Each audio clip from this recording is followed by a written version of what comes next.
Pakita ko sa yung mga resulta. Ayan, ayan yung medical ko. Saan po kayo nagpaano na dito? Sa hospital dito?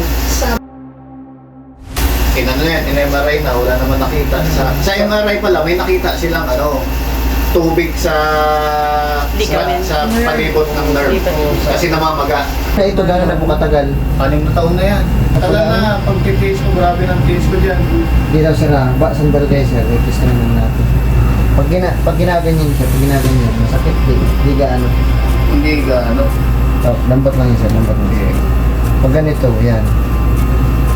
Yan ang masakit. Hindi lang yan. Naubos ang bakasyon ko dyan sa dapat magtutuman sa congregation. Naubos kasi siklit ko. Pang-ilan na nga daw ito ni sir dito? Pang-ilang ano na niya? Hindi naman nagagamot. Kasi ang baba nga ng lahat ng pwedeng pagmula ng pain. Wala. Sa tingin ko ngayon lang, mawawala na yun eh.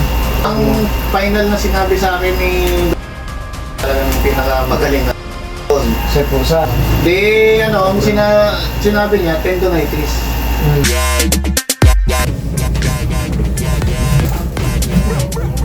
Testingin ko lang sir ha, lambot lang sir. Sir, yan ganyan. Sakit, di gaano. Wala. Wala? Wala nang sakit? Ibig sabihin, 6 na taon ko nang nilolokong sarili.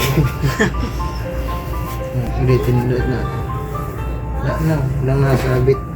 Kaya ginaganon mo kanina kanan, sakit. Sakit siya. Yan sir. Wala. Wala. Walang natusok. Wala na. Wala na. Padaan mo sir, para makita mo, shoutout ka mo sa 18. Shout out sa Lesotho. Grabe kayo. Muntik na masira ang ko, kidney. Hindi nang mabula. Wala na.